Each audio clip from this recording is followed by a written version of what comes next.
한국에 제대로 된 서론이 있기나 한가요? 2026년 1월 저는 동료 분석가들 앞에서 이렇게 비웃었습니다. 화면에는 한국의 하이월리조트 사진이 떠 있었죠. 유럽의 거대한 알프스와 비교하면 언덕 수준이었습니다. 이런 곳에서 훈련한 선수가 올림픽 메달을? 말도 안 되는 소리였습니다. 제 옆에 앉은 프란치가 덧붙였습니다. 저 한국 선수 눈 없을 때는 콘크리트 위에서 훈련했다더군요. 모두가 웃었습니다. 저도 웃었죠. 콘크리트 위에서 스노보드 훈련이라니. 얼마나 우스운 이야기입니까? 하지만 2주 후 저는 웃을 수 없었습니다. 그 콘크리트 위에서 훈련한 남자가 알프스에서 평생을 산 선수들을 하나씩 꺾어나가는 걸 보면서 저는 처음으로 알았습니다. 진짜 산은 땅에 있는 게 아니라는 것을. 저는 카를 베커입니다. 독일에서 태어나 알프스를 정원처럼 여기며 자란 사람입니다. 28년간 설상 종목 세계 최고 전문가로 살아왔습니다. 그런 제가 2026년 2월 8일 한국이라는 나라 앞에서 무릎을 꿇었습니다. 아니, 정확히는 김상겸이라는 이름 앞에서요. 이것은 오만한 전문가가 겸손을 배운 날의 기록입니다. 그리고 여러분도 이 이야기를 듣고 나면 세상을 보는 눈이 달라질 겁니다. 저는 카를 베커입니다. 독일 출신, 28년 경력의 동계 스포츠 기술 분석가죠. 알프스 산맥에서 태어나 자랐습니다. 저는 숫자를 믿는 사람이었습니다. 데이터를 믿는 사람이었죠. 28년간 제 예측은 90% 이상 적중했습니다. 그래서 한국을 무시했습니다. 2026년 1월 20일 밀라노 올림픽 2주 전 한국 선수 김상겸 1989년생 37세 올림픽 메달 기록 없음 월드컵 메달 15년 만에 겨우 2개 한국 스키장 사진을 검색했습니다. 언덕이었습니다. 유럽인의 눈에 저건 산이 아니었죠. 더 가관인 기사. 눈이 없을 때는 콘크리트 위에서 훈련한답니다. 모니터 앞에서 웃었습니다. 메모장에 적었죠. 한국 김상겸 메달 가능성 0.3%. 그날 저녁 아내에게 말했습니다. 한국 선수가 콘크리트에서 훈련한답니다. 가난한 나라의 슬픈 현실이라고.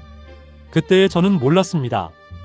2주 후 그 콘크리트 위에서 훈련한 남자가 제 모든 오만함을 산산조각 낼 거라는 것을 저는 28년간 완벽했습니다. 하지만 제가 측정하지 못한 게 하나 있었습니다.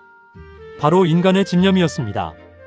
2026년 1월 25일 토요일 오전 10시 미넨 올림픽 분석센터 7층 제 사무실. 창밖으로는 알프스 산맥이 한눈에 들어왔습니다. 맑은 겨울 하늘 아래 눈 덮인 봉우리들이 햇빛을 받아 반짝이고 있었죠. 책상 위에는 3개의 대형 모니터. 왼쪽 화면에는 각국 선수들의 최근 5년간 경기 영상, 가운데 화면에는 생체역학 데이터 그래프, 오른쪽 화면에는 밀라노 올림픽 메달 예측 보고서. 이 보고서는 국제올림픽위원회, 각국 올림픽위원회, 주요 스포츠 방송사들이 기다리는 자료였습니다. 제 예측을 바탕으로 수백억 원의 중계권료가 책정되고 광고 계약이 체결되며 국가별 훈련 예산이 조정되죠. 커피를 한 모금 마시며 스노보드 남자 평행 대회전 부문을 정리했습니다. 금메달 예측 베냐민 카를 오스트리아 확률 99.7%. 은메달 예측 안드레아스 프로메거 오스트리아 확률 68.3%. 동메달 예측 롤란드 피슈날러 이탈리아 확률 54.2%. 베냐민 카를 2022 베이징 금메달, 2018 평창 금메달, 올림픽 2연패 중 세계선수권 5회 우승, 월드컵 통산 32승, 1985년생, 41세지만 여전히 세계 최강. 카를의 최근 경기 영상을 다시 봤습니다. 완벽했습니다. 출발 반응 속도 0.12초, 첫 번째 게이트 통과 시 속도 시속 68km, 턴 각도 정확도 99.2%. 모든 수치가 교과서적이었죠. 만족스럽게 고개를 끄덕였습니다. 보고서에 타이핑했죠. 베냐민 카를의 올림픽 3연패는 거의 확실하다. 그를 막을 선수는 현재 존재하지 않는다. 동료 분석가 프란츠가 사무실로 들어왔습니다. 따뜻한 프레첼을 들고 있었죠. 한국 선수들은 어떠냐고 물었습니다.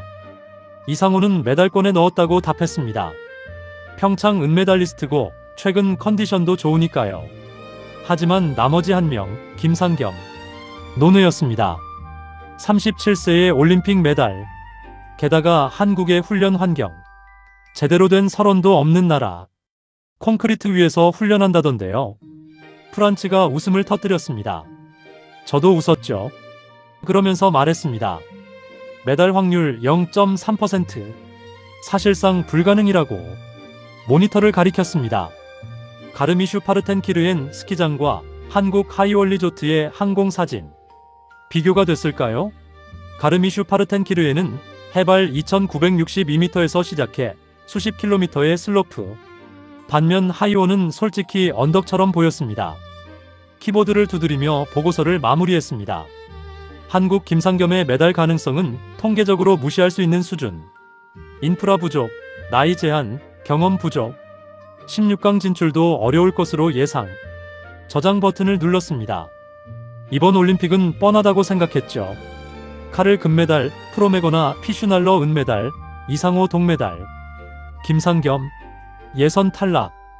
그날 오후 보고서를 국제올림픽위원회에 제출했습니다.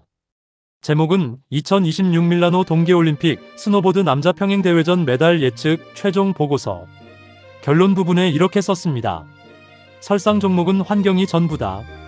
알프스에서 잘한 선수들이 압도적 우위를 점할 것이며 인프라가 부족한 국가 출신 선수들의 선전은 기대하기 어렵다.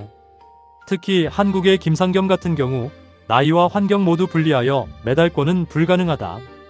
자신감에 차 있었습니다. 28년 경력이 뒷받침해주는 확신이었죠. 제 예측은 틀린 적이 거의 없었으니까요. 하지만 몰랐습니다. 데이터가 모든 것을 말해주지 않는다는 것을, 숫자로 잴 수 없는 것이 세상에 존재한다는 것을. 집으로 돌아가는 차 안에서 라디오를 켰습니다. 스포츠 뉴스가 나오고 있었죠. 밀라노 올림픽이 2주 앞으로 다가왔다고. 독일의 유명 분석가 카를 베커는 베냐민 카를이 3연패를 달성할 것으로 예측했다고. 제 이름이 라디오에서 나오자 기분이 좋았습니다. 흥얼거리며 운전했죠. 한국의 김상겸 선수에 대해서는 메달 가능성이 거의 없다고 평가. 김상겸 선수 측은 조용히 훈련에 집중하고 있다고. 어깨를 으쓱했습니다. 훈련에 집중?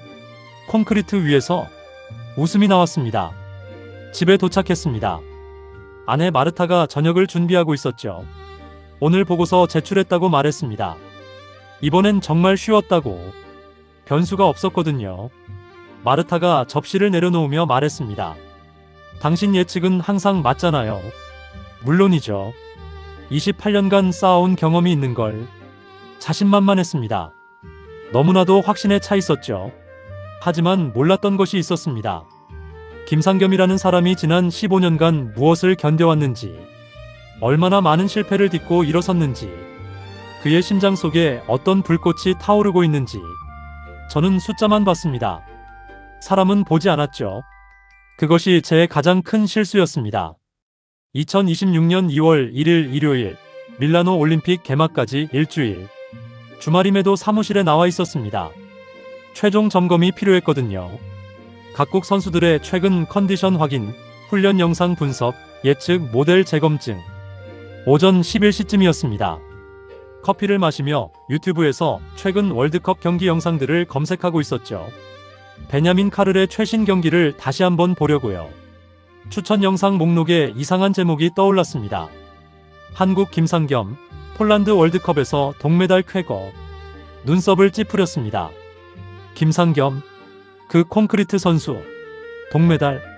언제? 클릭했습니다. 2025년 3월 폴란드 크르니차 월드컵이었습니다. 화면에 김상겸이 등장했습니다. 검은색과 빨간색 레이싱복. 헬멧 아래로 보이는 얼굴은 37세치고는 젊어 보였죠. 출발 신호. 김상겸이 블루 코스로 튀어나갔습니다. 제 손이 멈췄습니다. 첫 번째 게이트를 도는 턴 각도가 이상했습니다. 제가 지금까지 본 어떤 유럽 선수와도 달랐죠. 유럽 선수들은 넓고 안정적인 턴, 속도를 유지하면서 안전하게 도는 거죠. 하지만 김상겸의 턴은 달랐습니다. 더 좁고 더 날카로웠으며 더 공격적이었습니다. 마치 칼로 눈을 베는 것 같았죠. 영상을 일시정지했습니다. 되감기. 다시 봤습니다. 한 번 더. 또 한 번. 이건 교과서에 없는 기술이었습니다. 심장이 이상하게 뛰기 시작했습니다. 뭔가 낯설었거든요. 28년간 수천 개의 경기를 분석했지만 이런 스타일은 본 적이 없었습니다. 영상이 계속 재생됐습니다. 김상겸은 두 번째, 세 번째 게이트도 같은 방식으로 돌파했습니다. 상대 선수를 0.18초 차로 제치고 결승선을 통과했죠. 동메달이었습니다. 다른 영상을 검색했습니다. 2024년 11월 중국 메이링구 월드컵 김상겸 은메달 클릭했습니다. 또다시 그 이상한 턴을 봤습니다. 날카롭고 공격적한 하지만 정확한 턴.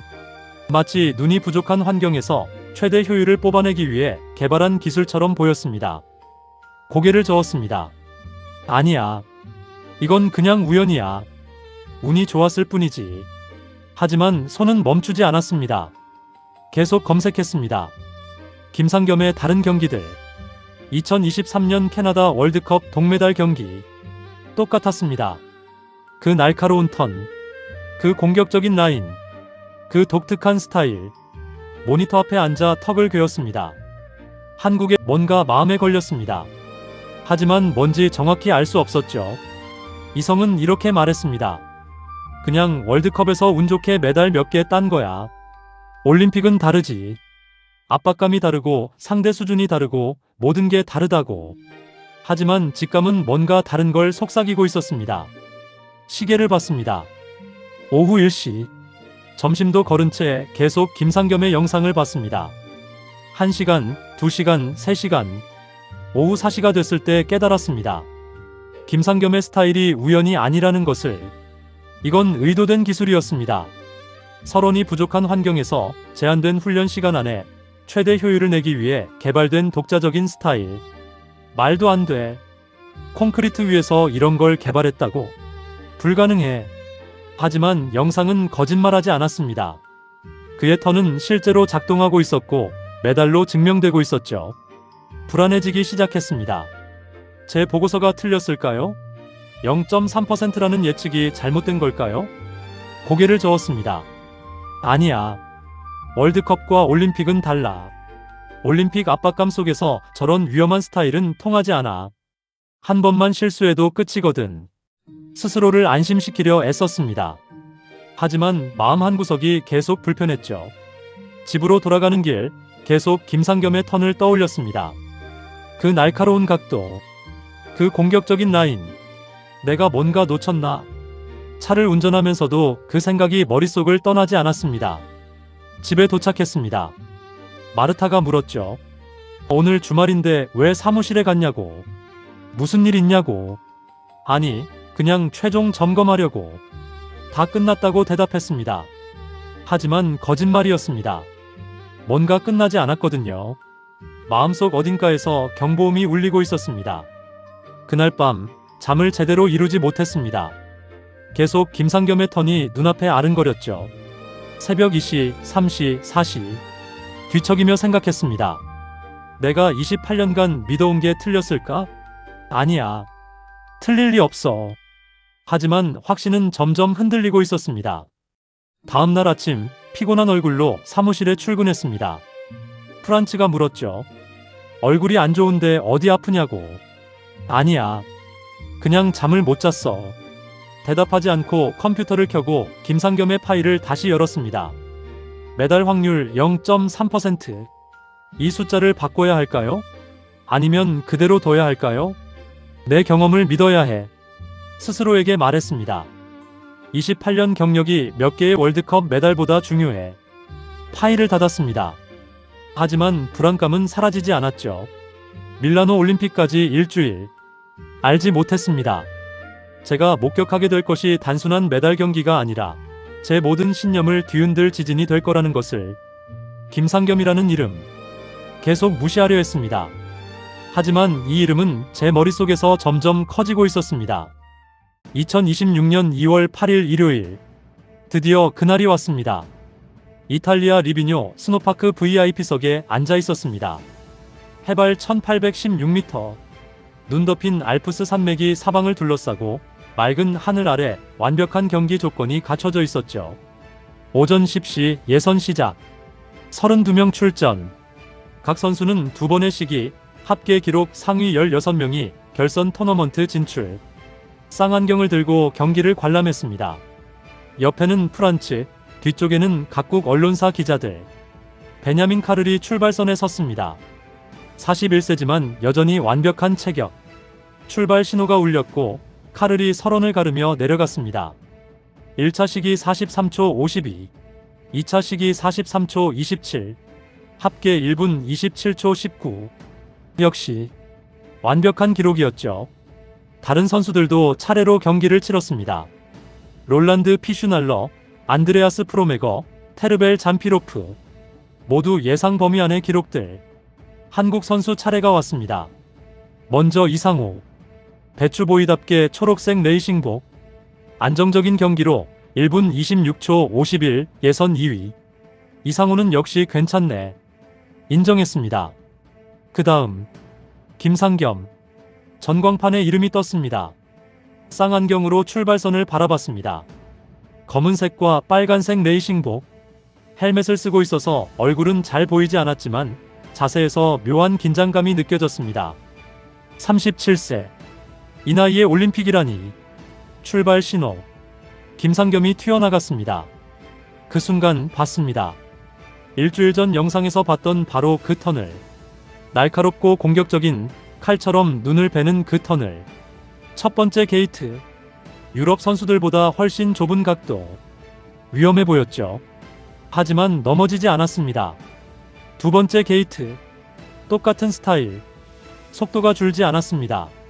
세 번째, 네 번째, 다섯 번째. 쌍안경을 든 채 얼어붙었습니다. 김상겸은 제가 걱정했던 것과 달리 전혀 흔들리지 않았습니다.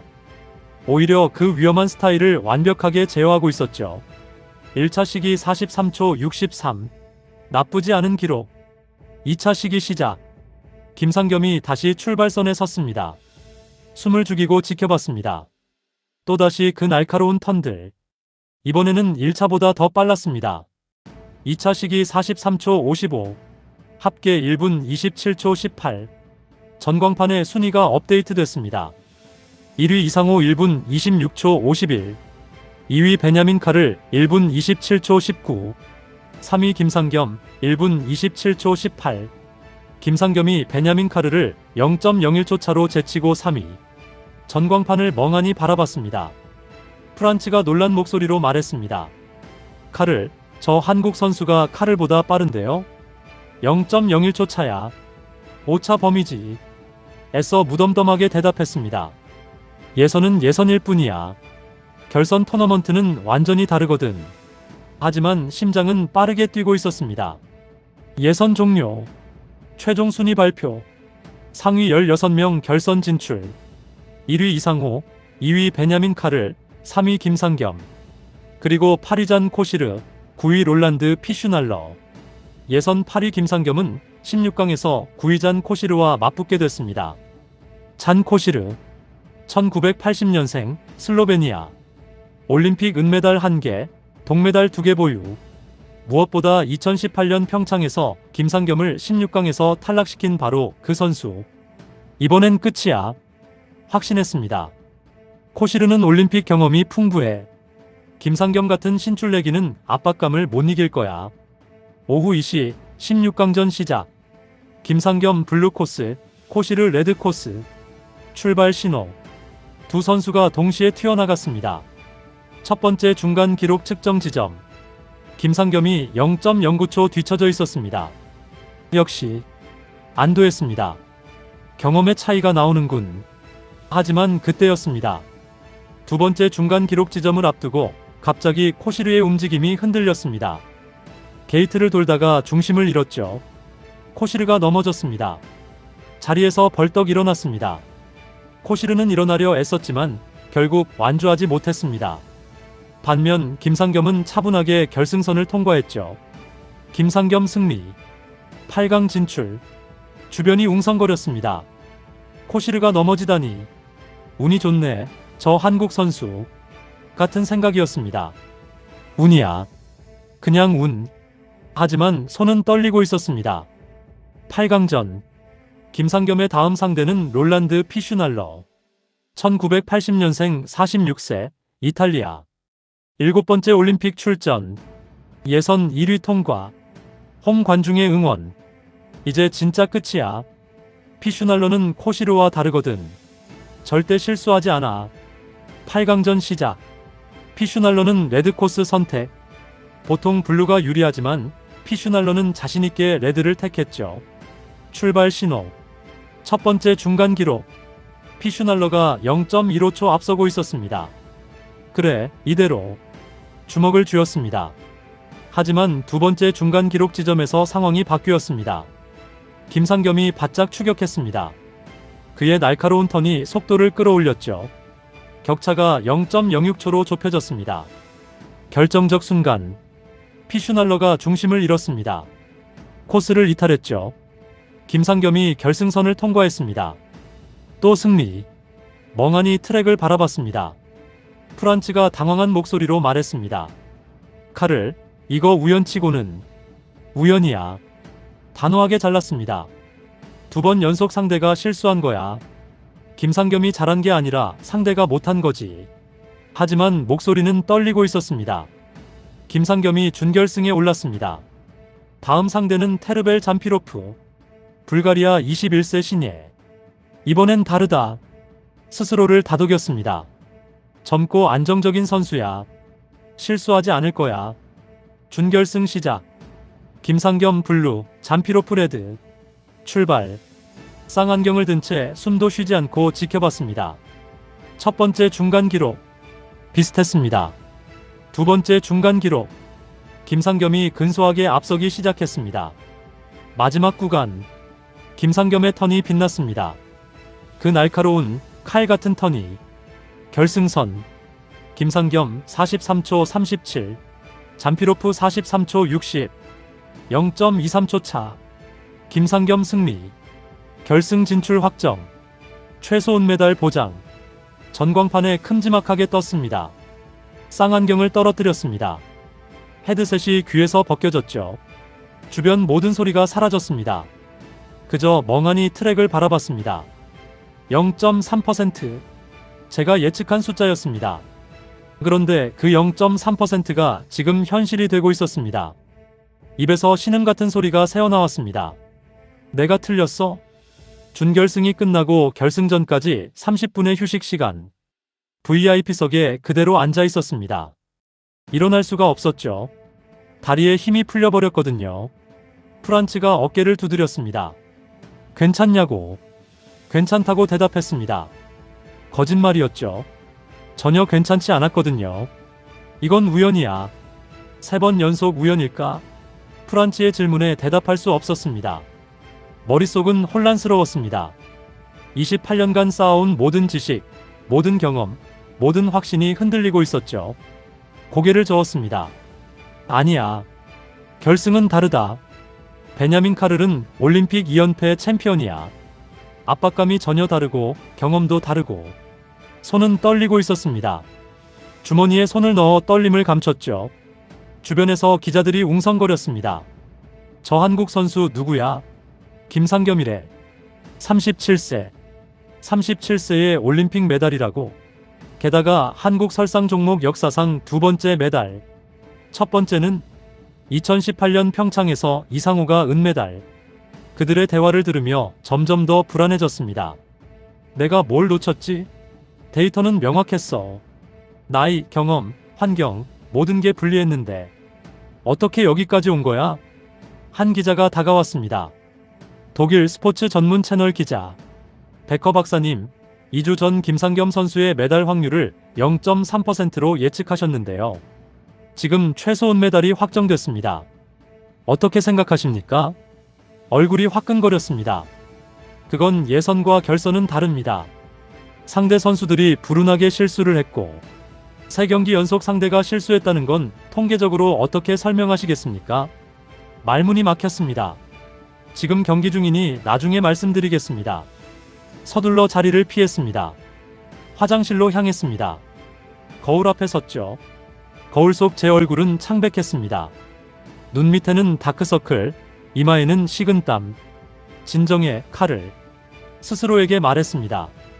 아직 끝나지 않았어. 결승에서 카를이 이기면 모든 게 제자리로 돌아가. 수도꼭지를 틀어 찬물로 세수했습니다. 차가운 물이 얼굴을 적셨지만 안의 열기는 식지 않았죠. 왜 이렇게 불안하지? 거울 속 제 눈을 바라봤습니다. 28년간 나는 한 번도 이렇게 흔들린 적이 없었는데 손을 닦고 화장실을 나섰습니다. 복도에서 우연히 한국 코치진과 마주쳤습니다. 긴장한 표정으로 무언가를 논의하고 있었죠. 그들 옆을 지나치려 했습니다. 하지만 발걸음이 멈췄습니다. 호기심이 발동했습니다. 조심스럽게 그들에게 다가갔습니다. 실례합니다. 저는 카를 베커입니다. 기술 분석가인데요. 김상겸 선수에 대해 여쭤봐도 될까요? 한국 코치의 표정이 밝아졌습니다. 아, 베커 박사님. 물론이죠. 김상겸 선수 어떻게 여기까지 왔나요? 코치는 잠시 생각하더니 대답했습니다. 집념이죠. 집념? 네. 15년간 월드컵을 돌았지만 메달은 거의 없었어요. 2024년에서야 처음 시상대에 올랐죠. 그동안 얼마나 많은 사람들이 포기하라고 했는지 모릅니다. 숨을 삼켰습니다. 하지만 상겸이는 포기하지 않았어요. 37세가 될 때까지 훈련했습니다. 눈이 없을 때는 콘크리트에서, 돈이 없을 때는 일용직 일하면서요. 일용직? 네. 집 나르고 공사장에서 일하고. 그렇게 돈 모아서 해외 전지훈련 갔습니다. 가슴이 먹먹해졌습니다. 왜 그렇게까지 했나요? 코치가 빙그레 웃었습니다. 꿈이 있었으니까요. 올림픽 메달이라는. 아무 말도 할 수 없었습니다. 한국에는 제대로 된 설원이 없어요. 알프스 같은 곳은요. 하지만 상겸이는 말했죠. 산이 없으면 만들면 된다고. 마음속에 산을 만들면 된다고. 코치의 눈가가 촉촉해졌습니다. 오늘 최소 은메달을 확정했을 때 상겸이가 뭐라고 했는지 아세요? 아빠, 엄마, 아내에게 메달 걸어주고 싶다고. 그것만 생각했대요. 고개를 숙였습니다. 목구멍이 뜨거워졌죠. 감사합니다. 간신히 말하고 자리를 떴습니다.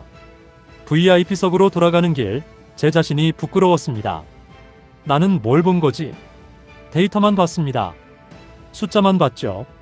하지만 그 숫자 뒤에 사람이 있다는 걸, 15년의 땀과 눈물이 있다는 걸, 포기하지 않은 집념이 있다는 걸 보지 못했습니다. 자리에 앉았습니다. 프란츠가 물었습니다. 어디 갔다 와? 얼굴이 이상한데. 괜찮아?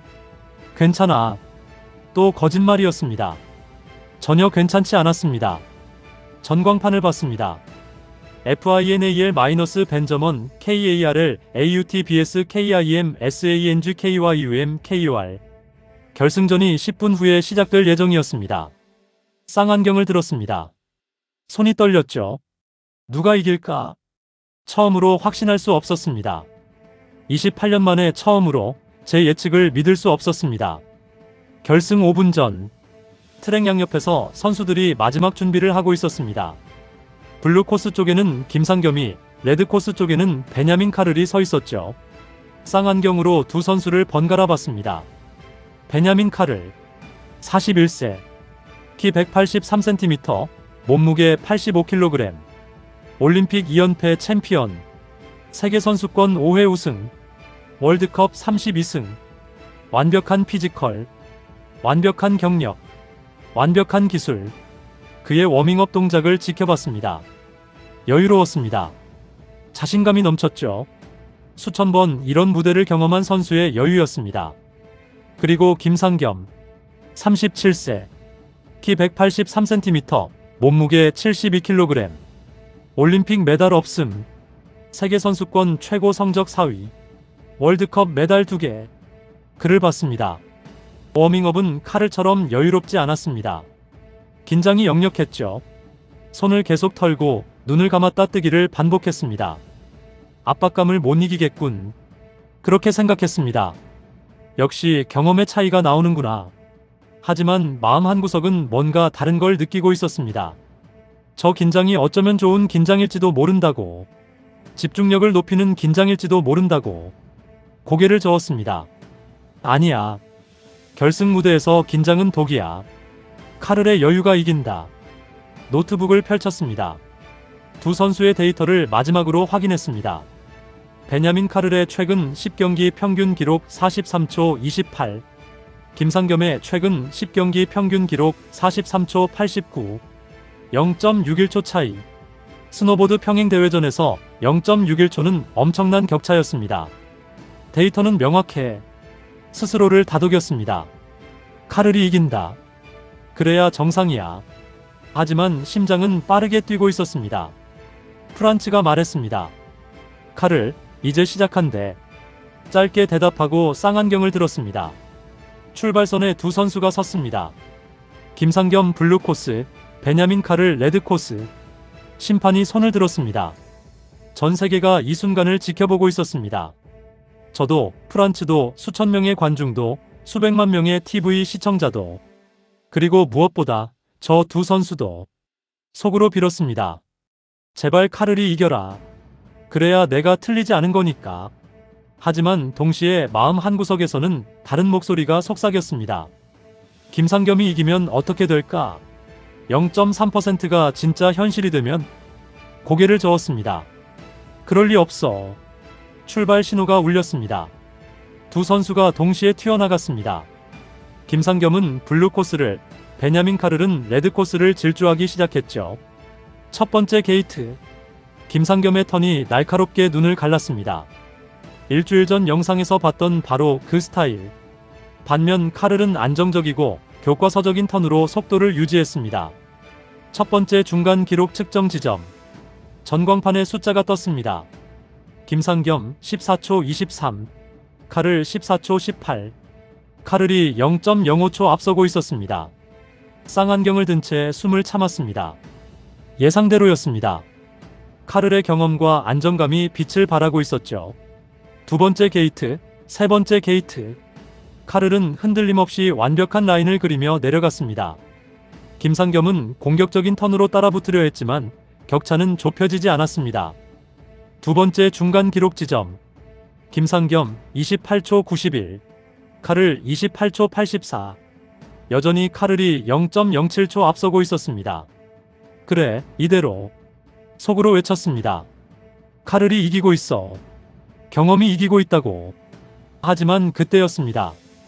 네 번째 게이트를 돌 때 김상겸의 움직임이 달라졌습니다. 더 낮게, 더 공격적으로, 더 날카롭게. 마치 마지막 힘을 모두 쏟아붓는 것처럼. 다섯 번째, 여섯 번째 게이트. 김상겸이 바짝 추격했습니다. 그의 독특한 턴이 속도를 끌어올렸죠. 마지막 구간. 두 선수가 동시에 결승 직선을 향해 내려갔습니다. 거의 동시에 보였습니다. 결승선. 전광판에 최종 기록이 떴습니다. 베냐민 카를 44초 22, 김상겸 44초 41, 0.19초 차. 카를 승리. 금메달.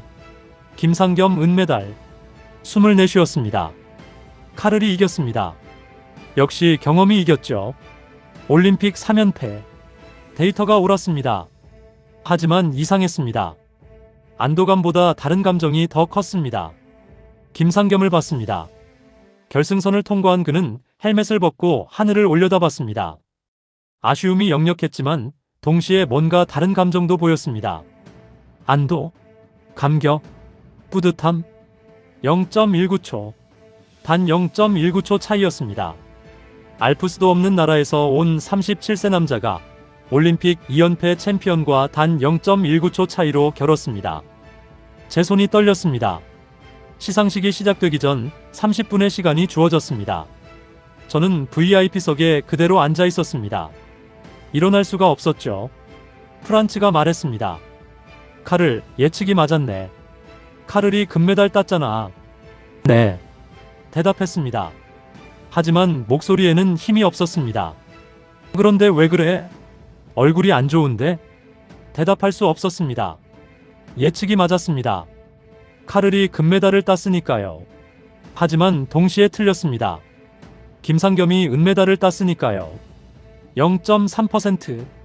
사실상 불가능이라고 했던 그 확률이 현실이 됐습니다. 노트북을 열었습니다. 2주 전 제가 작성한 보고서를 다시 봤습니다. 한국 김상겸의 메달 가능성은 통계적으로 무시할 수 있는 수준이다. 인프라 부족, 나이 제한, 경험 부족 등 모든 조건이 불리하다. 16강 진출도 어려울 것으로 예상된다. 16강 진출도 어려울 것으로 예상된다. 그런데 김상겸은 16강을 통과했습니다. 8강도 통과했습니다. 준결승도 통과했습니다. 그리고 결승에서 올림픽 2연패 챔피언과 0.19초 차로 겨뤘습니다. 노트북을 덮었습니다. 과거 제 발언들이 머릿속을 스쳐 지나갔습니다. 한국에 제대로 된 설원이 있기나 한가요? 콘크리트 위에서 스노보드 훈련이라니. 웃기는 소리입니다. 알프스도 없는 나라가 설상 종목에서 메달을 따겠다고요? 제 목소리였습니다. 2주 전 제 목소리. 얼굴이 뜨거워졌습니다. 동료들 앞에서 무시했습니다. 한국을, 김상겸을, 그들의 노력을, 그들의 집념을. 저는 데이터만 봤습니다. 숫자만 봤죠. 하지만 그 뒤에 있는 사람을, 15년간의 땀을, 수없이 넘어지고 일어선 과정을, 콘크리트 위에서도 포기하지 않은 의지를 보지 못했습니다. 한국 코치의 말이 떠올랐습니다. 산이 없으면 만들면 된다고. 마음속에 산을 만들면 된다고. 가슴이 먹먹해졌습니다. 알프스. 저는 알프스에서 태어나 자랐습니다. 창문만 열면 보이는 산. 집 앞마당이 스키장이 되는 곳. 그곳이 제 고향이었죠. 하지만 김상겸에게는 그런 알프스가 없었습니다. 눈조차 제대로 없었습니다. 콘크리트 위에서 훈련해야 했고 돈을 벌기 위해 짐을 날라야 했습니다. 그런데도 여기까지 왔습니다. 어떻게? 집념. 한국 코치가 말한 그 한 단어. 집념이라는 이름의 산을 올랐던 겁니다. 눈가가 뜨거워졌습니다. 28년간 저는 완벽했습니다. 제 예측은 거의 틀리지 않았죠. 저는 확신했습니다. 데이터가 모든 것을 말해준다고. 숫자가 거짓말하지 않는다고. 하지만 틀렸습니다. 데이터로는 잴 수 없는 것이 있었습니다. 숫자로는 표현할 수 없는 것이 있었습니다. 바로 인간의 의지였습니다. 프란츠가 다시 말했습니다. 칼을 시상식고 시작한대. 가봐야 하지 않아? 네. 일어났습니다. 트랙 옆 시상대로 걸어갔습니다. 다리가 무거웠습니다. 시상대가 보였습니다. 1위 자리에는 베냐민 카를, 2위 자리에는 김상겸, 3위 자리에는 테르벨 잠피로프가 서 있었습니다. 김상겸을 봤습니다. 37세. 한국 출신. 콘크리트 위에서 훈련한 남자. 15년간 월드컵을 돌며 메달 2개밖에 따지 못한 선수. 그런데 지금 올림픽 은메달리스트로 시상대에 서 있었습니다. 메달이 그의 목에 걸렸습니다. 김상겸은 메달을 받자마자 시상대 위에서 큰절을 올렸습니다. 한국식 큰절. 양손을 모아 머리를 땅에 닿을 듯이 숙였습니다. 관중석이 숙연해졌습니다. 저도 숨을 멈췄습니다. 저 절은 단순한 인사가 아니었습니다. 15년의 시간, 수없이 넘어진 날들, 포기하고 싶었던 순간들, 그럼에도 일어선 의지, 모든 것이 담긴 절이었습니다. 눈물이 흘러내렸습니다. 28년 만에 처음이었습니다. 경기를 보며 우는 건 제 오만함이 부끄러웠습니다. 제 편견이 부끄러웠습니다. 데이터만 보고 사람을 보지 않았던 제 자신이 부끄러웠습니다. 한국 국기가 개양되기 시작했습니다. 2위 자리, 은메달, 애국가가 울려 퍼졌습니다. 김상겸은 국기를 바라보며 눈물을 흘리고 있었습니다. 저도 울고 있었습니다. 그날 2026년 2월 8일 저는 깨달았습니다. 진짜 산은 밖에 있는 게 아니라 안에 있다는 것을. 알프스보다 더 높은 산이 인간의 마음속에 있다는 것을. 시상식이 끝났습니다. 저는 VIP석으로 돌아가지 않았습니다. 대신 선수 대기 구역 쪽으로 걸어갔습니다. 김상겸을 만나야 했습니다. 직접 말을 걸어야 했습니다. 경비원이 막아섰습니다. 관계자 외 출입 금지 구역이었죠. 저는 제 신분증을 보여줬습니다. 국제스키연맹 공인기술분석가. 경비원이 고개를 끄덕이며 통과시켜줬습니다. 복도를 걸었습니다. 여러 선수들이 보였습니다. 베냐민 카를도 보였죠. 금메달을 목에 걸고 인터뷰를 하고 있었습니다. 조금 더 걸었습니다. 한국 선수단 대기실이 보였습니다. 문 앞에 섰습니다. 노크했습니다. 한국 코치가 문을 열었습니다. 아까 복도에서 봤던 바로 그 코치였죠. 백허 박사님? 놀란 표정이었습니다. 김상겸 선수와 잠깐 이야기할 수 있을까요? 코치는 잠시 망설이다가 고개를 끄덕였습니다. 잠시만요.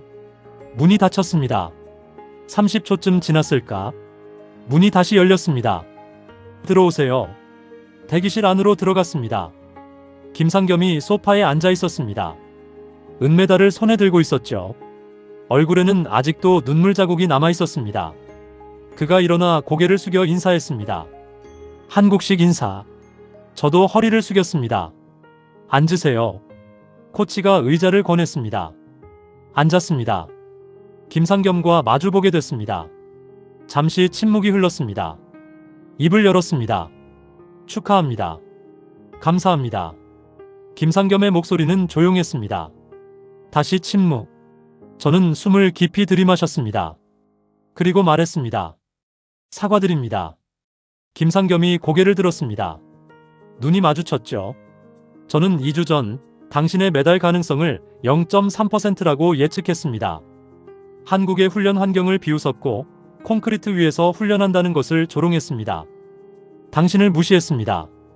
김상겸은 아무 말 없이 저를 바라봤습니다. 저는 틀렸습니다. 데이터만 봤습니다.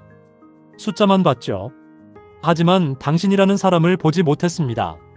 15년간의 노력을, 포기하지 않은 집념을, 마음속에 세운 산을 보지 못했습니다. 목소리가 떨렸습니다. 당신이 제게 가르쳐줬습니다. 진짜 산은 밖에 있는 게 아니라 안에 있다고. 알프스보다 더 높은 산이 인간의 마음속에 있다고. 눈물이 또 흘러내렸습니다. 28년 경력의 전문가가 37세 선수 앞에서 울고 있었습니다.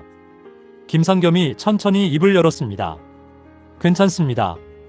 많은 사람들이 그렇게 생각했어요. 저도 때때로 그렇게 생각했고요. 당신도요? 네. 눈이 없을 때, 콘크리트 위에서 훈련할 때, 주변 사람들이 포기하라고 할 때, 저도 생각했어요. 내가 뭘 하고 있는 건가? 이게 가능하긴 한 건가? 그런데도 계속했습니다. 김상겸이 은메달을 바라봤습니다. 꿈이 있었으니까요. 그리고 믿었어요. 산이 없으면 만들 수 있다고. 마음속에 산을 만들 수 있다고. 어떻게 그런 믿음을 가질 수 있었습니까? 김상겸이 잠시 생각하더니 대답했습니다. 제가 처음 스노보드를 시작했을 때 코치님이 그러셨어요. 상겸아, 유럽 선수들은 알프스가 있지만 너는 더 큰 걸 가질 수 있다고. 뭐냐고 물었죠. 코치님이 제 가슴을 가리키며 말했어요.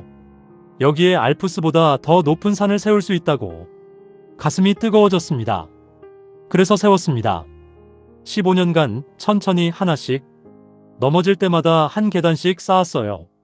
실패할 때마다 한 층씩 올렸고요. 그렇게 마음속에 산을 세웠습니다. 김상겸이 저를 바라봤습니다.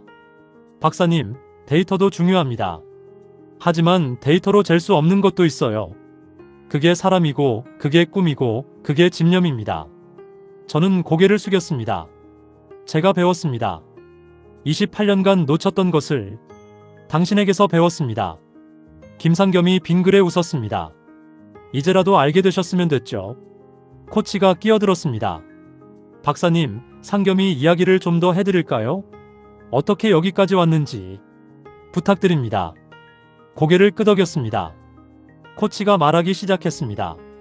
상겸이는 2011년 대학생 때 처음 국제대회에서 우승했어요. 터키 유니버시아드 평행대회전. 아시아 선수 최초였죠. 그때 우리는 생각했어요. 이 친구가 올림픽 메달을 딸 수 있겠다고. 하지만 현실은 달랐습니다. 코치가 계속했죠. 2014 소치 예선 탈락. 2018 평창 16강 탈락. 2022 베이징 또 예선 탈락. 15년간 월드컵을 돌았지만 시상대에 오른 건 2024년이 처음이었어요. 15년. 그 긴 시간 동안 얼마나 많은 사람들이 포기하라고 했는지 몰라요. 부모님도 친구들도 심지어 협회에서도. 나이도 많고 성적도 안 나오니까 은퇴하라고. 그런데도 계속했습니다. 네. 코치의 눈가가 촉촉해졌습니다. 돈이 없었어요. 스폰서도 없었고. 그래서 상겸이는 일용직 일을 했어요. 공사장에서 집 나르고 식당에서 설거지하고 그렇게 번 돈으로 해외 전지훈련을 갔습니다. 제 눈에서도 눈물이 흘러내렸습니다. 한 번은요, 코치가 말을 이었습니다. 겨울인데 눈이 없었어요. 훈련할 곳이 없었죠. 그래서 상겸이가 뭘 했는지 아세요? 주차장에 가서 콘크리트 위에 인라인 스케이트를 신고 훈련했어요. 밤 10시부터 새벽 2시까지. 사람들이 없을 때 콘크리트 위에서 제가 비웃었던 바로 그것. 네. 콘크리트 위에서 상겸이는 꿈을 키웠어요. 눈이 없어도 산이 없어도 돈이 없어도 마음속 산을 오르고 또 올랐습니다. 김상겸이 조용히 말했습니다. 박사님, 저는 운이 좋았어요. 재능은 많지 않았지만 포기하지 않는 능력은 있었거든요. 그게 저를 여기까지 데려왔습니다. 아닙니다. 저는 고개를 저었습니다. 그건 운이 아닙니다. 그건 의지입니다. 집념입니다. 제가 28년간 측정하지 못했던 바로 그것입니다. 김상겸이 은메달을 쓰다듬었습니다. 이 메달은 제 것만이 아니에요. 저를 믿어준 부모님, 끝까지 함께한 코치님, 기다려준 아내, 응원해준 모든 분들의 메달입니다. 그리고 콘크리트 위에서 훈련하던 그 밤들의 메달입니다. 저는 일어났습니다. 김상겸도 일어났습니다. 저는 손을 내밀었습니다. 당신은 제 스승입니다. 김상겸이 제 손을 잡았습니다. 과찬이십니다. 아닙니다. 진심입니다. 악수를 나눴습니다. 37세 한국 선수와 56세 독일 분석가의 악수. 그 순간 저는 깨달았습니다. 제가 28년간 분석해온 모든 데이터보다 이 한 사람의 이야기가 더 많은 것을 가르쳐줬다는 것을. 대기실을 나왔습니다. 복도를 걸으며 생각했습니다. 제가 무엇을 해야 할지. 28년간 쌓아온 제 방식이 틀렸다는 걸 인정해야 했습니다. 데이터만으로는 부족하다는 걸. 숫자 뒤에 있는 사람을 봐야 한다는 걸. VIP석으로 돌아갔습니다. 프란츠가 물었습니다. 어디 갔다 왔어? 김상겸 선수를 만나고 왔습니다. 뭐라고 하던데? 대답 대신 노트북을 펼쳤습니다. 2주 전 작성한 보고서를 열었죠. 화면을 한참 바라봤습니다. 그리고 키보드를 두드리기 시작했습니다. 새로운 문서를 만들었습니다. 제목은 이랬습니다. 수정보고서 2026 밀라노 동계올림픽 스노보드 남자 평행대회전 분석 및 반성. 타이핑을 시작했습니다. 본 분석가는 2주 전 한국의 김상겸 선수에 대해 메달 확률 0.3%, 사실상 불가능이라 예측했습니다. 이는 명백한 오판이었습니다. 오판의 원인은 다음과 같습니다. 첫째, 데이터에만 의존한 분석. 나이, 과거 성적, 훈련 환경 등 측정 가능한 요소만 고려했습니다. 둘째, 인간의 의지를 간과. 15년간의 집념, 포기하지 않는 정신력, 역경을 딛고 일어서는 힘을 수치화하지 못했습니다. 셋째, 문화적 편견. 알프스 중심의 사고방식으로 인해 다른 환경에서 개발된 독자적 기술을 무시했습니다. 손가락이 멈추지 않았습니다. 계속 타이핑했죠. 김상겸 선수는 서론이 부족한 환경에서 독자적인 턴 기술을 개발했습니다. 더 좁고 공격적인 각도의 턴. 이는 제한된 훈련 시간 안에 최대 효율을 내기 위한 의도된 전략이었습니다. 본 분석가는 이를 위험한 스타일로만 평가했으나 실제로는 15년간 콘크리트 위에서조차 연마한 고도의 기술이었습니다. 결론, 스포츠 분석에서 데이터는 필요 조건이지만 충분 조건이 아닙니다. 인간의 정신력, 의지, 집념은 측정 불가능하지만 결과에 결정적 영향을 미칩니다. 향후 본 분석가는 데이터 분석과 더불어 선수 개개인의 스토리, 동기, 정신력을 함께 고려할 것을 다짐합니다. 타이핑을 멈췄습니다. 문서를 저장했죠. 프란츠가 화면을 슬쩍 봤습니다. 뭐 하는 거야? 제 오만함을 기록하고 있습니다. 프란츠는 아무 말 없이 고개를 끄덕였습니다. 저는 문서를 닫고 새로운 파일을 만들었습니다. 제목은 집념의 스포츠 과학 측정 불가능한 것을 어떻게 이해할 것인가. 이건 제 다음 연구 주제가 될 것이었습니다. 28년간 저는 완벽한 분석가였습니다. 하지만 오늘부터는 더 나은 분석가가 되겠습니다. 데이터뿐 아니라 사람도 보는 분석가. 숫자뿐 아니라 이야기도 듣는 분석가. 김상겸이 가르쳐준 것. 그것은 단순히 한 선수의 성공담이 아니었습니다. 그것은 제 인생 전체를 돌아보게 만드는 거울이었습니다. 창밖을 바라봤습니다. 알프스 산맥이 보였습니다. 눈 덮인 봉우리들. 제가 평생을 산 곳. 하지만 이제 알았습니다. 진짜 산은 저기 있는 게 아니라는 것을. 김상겸의 마음속에, 그리고 우리 모두의 마음속에 있다는 것을. 다음 날 리비뉴 올림픽 미디어 센터 기자회견. 각국 스포츠 전문가들이 모였습니다. 저도 패널로 초대받았죠. 사회자가 물었습니다. 백허 박사님, 2주 전 김상겸 선수의 메달 확률을 0.3%로 예측하셨는데 은메달을 획득했습니다. 어떻게 생각하십니까? 회견장이 조용해졌습니다. 마이크 앞에 앉았습니다. 심호흡을 했습니다. 저는 틀렸습니다. 회견장이 술렁였습니다. 28년간 저는 확신했습니다. 데이터가 모든 것을 말해준다고. 하지만 어제 제 모든 확신이 무너졌습니다. 김상겸 선수를 분석하면서 저는 나이, 과거 성적, 훈련 환경만 봤습니다. 하지만 제가 보지 못한 게 있었습니다. 15년간의 집념. 콘크리트 위에서도 포기하지 않은 의지. 마음속에 세운 산. 저는 한국을 무시했습니다. 알프스도 없는 나라라고 비웃었습니다. 하지만 깨달았습니다. 진짜 산은 땅에 있는 게 아니라 사람 안에 있다는 것을. 김상겸 선수는 제게 가르쳐줬습니다. 스포츠는 데이터만으로 설명할 수 없다고. 인간의 의지는 측정 불가능하지만 결과를 바꿀 수 있다고. 저는 28년간 완벽한 분석가였습니다. 하지만 완벽하게 틀렸습니다. 오늘부터 저는 더 나은 분석가가 되겠습니다. 데이터뿐 아니라 사람도 보는 분석가가. 회견장이 조용했습니다. 그러다 누군가 박수를 치기 시작했습니다. 1명, 2명, 그리고 전체. 기자들이 일어서서 박수를 쳤습니다. 저는 고개를 숙였습니다. 한 기자가 물었습니다. 앞으로 분석 방식을 어떻게 바꾸실 계획입니까? 앞으로는 선수를 직접 만나겠습니다. 그들의 동기, 꿈, 어려움을 이해하겠습니다. 데이터는 출발점이지 종착점이 아니니까요. 다른 기자가 물었습니다. 김상겸 선수에게 하고 싶은 말씀이 있으십니까? 김상겸 선수, 당신은 제 스승입니다. 28년간 배우지 못한 것을 하루 만에 가르쳐줬습니다. 감사합니다.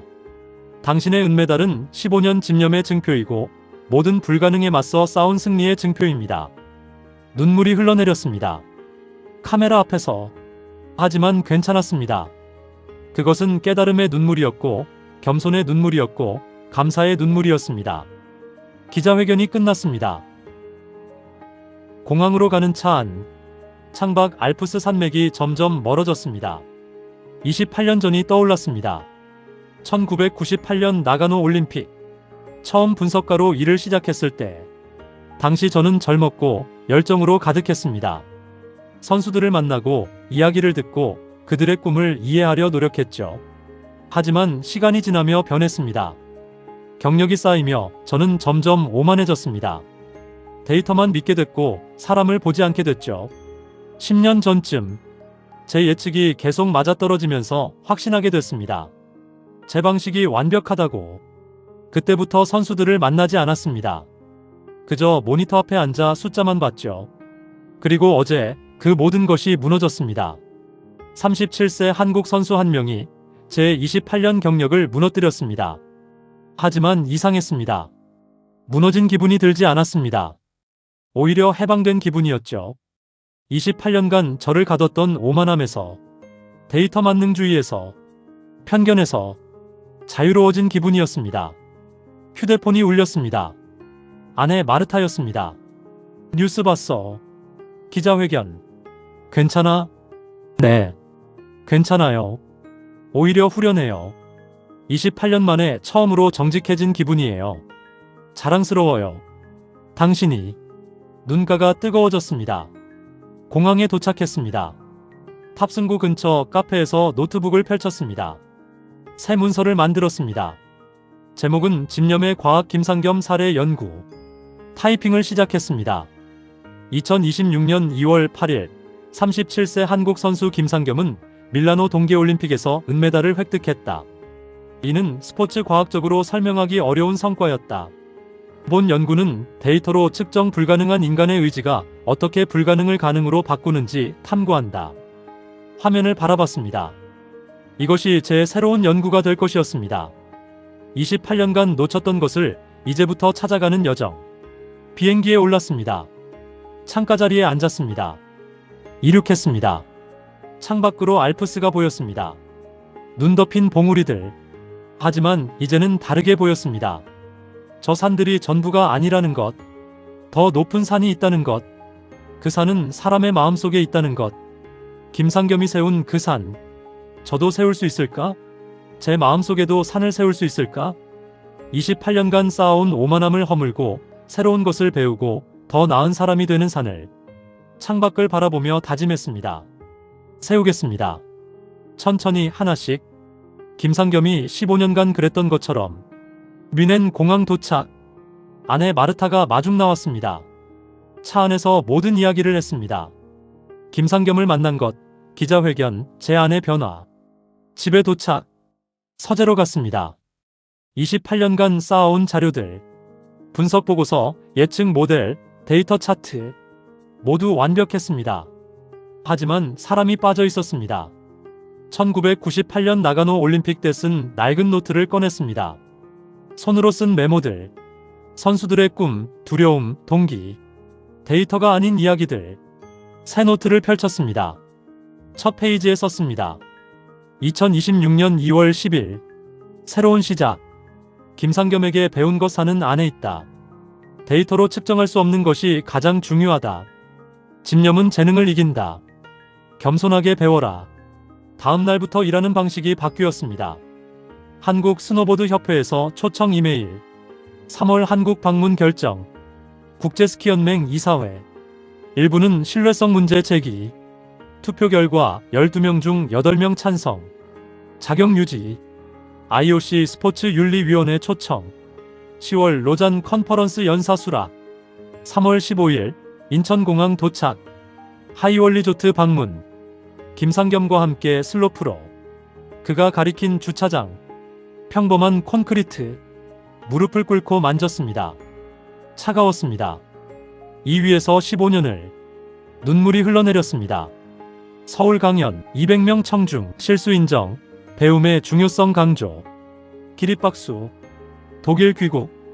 언론 보도 쇄도. 긍정과 비판 교차. 모두 받아들였습니다. 10월 로잔 IOC 컨퍼런스. 500명 청중 앞 고백. 데이터가 아닌 사람을 봐야 한다고. 전 세계 언론 주목. 2026년 12월 20일. 김상겸 은퇴 기자회견. 다시 서울로 날아갔습니다.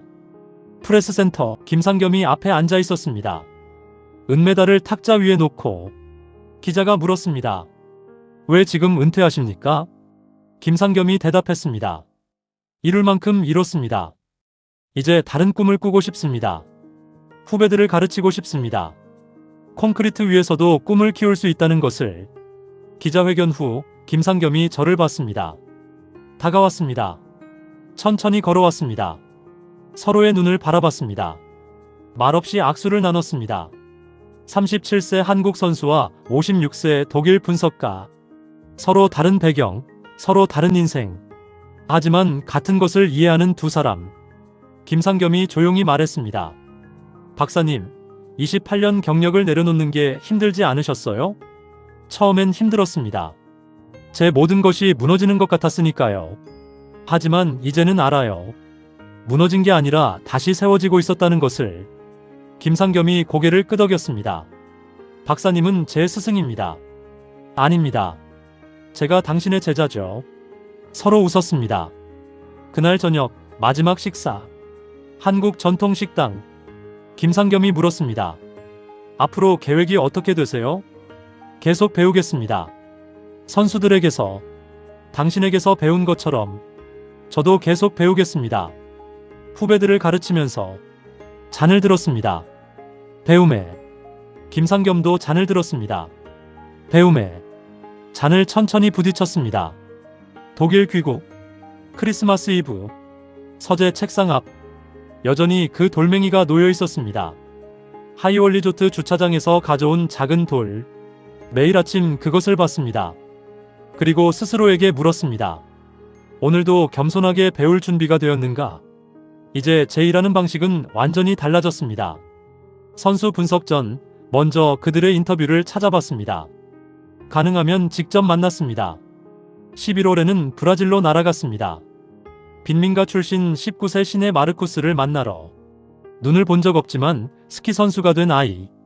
그의 집 벽에는 올림픽 포스터가 붙어 있었습니다. 마르쿠스가 말했습니다. 박사님, 저도 김상겸 선수처럼 되고 싶어요. 가능합니다. 대답했습니다. 당신에게도 산이 있으니까요. 마음속에. 12월 31일 저녁. 노트를 펼쳤습니다. 마지막 페이지에 썼습니다. 2026년 12월 31일. 이 한 해 나는 무너졌다. 그리고 다시 일어섰다. 김상겸이라는 이름. 37세 한국 선수. 그가 내게 가르쳐준 것. 산은 밖이 아니라 안에 있다. 나는 이제 다른 사람이다. 더 나은 사람이다. 앞으로도 계속 배우겠다. 죽는 날까지. 펜을 내려놓았습니다. 책상 위 돌멩이를 바라봤습니다. 손으로 천천히 쓰다듬었습니다. 차갑고 거칠었지만 제게는 세상에서 가장 소중한 것이었습니다. 2027년 2월 8일. 정확히 1년 전 김상겸이 은메달을 딴 날. 뮌헨 사무실. 책상 위 여전히 그 돌멩이. 휴대폰을 꺼냈습니다. 김상겸에게 문자를 보냈습니다. 1년 전 오늘 당신이 제 인생을 바꿨습니다. 감사합니다. 답장이 왔습니다. 1년 전 오늘 박사님이 제게 용기를 주셨습니다. 감사합니다. 노트북을 열었습니다. 새 프로젝트. 제목은 마음속에 산 불가능을 가능으로 만드는 사람들의 이야기. 타이핑을 시작했습니다. 서문. 이 책은 실수에서 시작됐다. 다음 날 독일 공영방송 인터뷰. 진행자가 물었습니다. 시청자들에게 하고 싶은 말씀이 있으신가요? 카메라를 똑바로 바라봤습니다. 여러분, 저는 28년 경력의 전문가였습니다. 하지만 37세 한국 선수 한 명에게 인생을 배웠습니다. 겸손하게 배우십시오. 주변 사람들에게서, 실수에서, 예상치 못한 곳에서, 그리고 꿈을 포기하지 마십시오. 환경이 불리해도, 주변이 불가능하다고 해도. 김상겸은 증명했습니다. 알프스 없이도 올림픽 메달을 딸 수 있다고. 콘크리트 위에서도 꿈을 키울 수 있다고. 여러분 안에도 산이 있습니다. 마음속에. 그 산을 오르십시오. 인터뷰가 끝났습니다. 집으로 돌아왔습니다. 서재로 갔습니다. 책상에 앉았습니다. 원고 마지막 장을 열었습니다. 타이핑했습니다. 이 책을 읽는 당신에게 묻고 싶다. 당신의 알프스는 무엇인가? 당신이 없다고 생각하는 것, 불가능하다고 여기는 것, 주변이 포기하라고 하는 것, 그것이 당신의 알프스다. 하지만 기억하라. 알프스 없이도 산을 오를 수 있다. 김상겸이 그랬다. 콘크리트 위에서 15년을. 당신도 할 수 있다. 마음속에 산을 세울 수 있다. 천천히. 하나씩. 넘어져도 일어서며. 실패해도 계속하며. 나도 오르고 있다. 28년 오만함을 허물고 겸손을 쌓는 산을. 당신도 오르고 있다. 지금 이 순간. 함께 오르자. 각자의 산을. 그리고 기억하자. 산은 밖이 아니라 안에 있다. 타이핑을 멈췄습니다. 저장했습니다. 창밖을 바라봤습니다. 알프스 산맥. 석양을 받아 빛나고 있었습니다.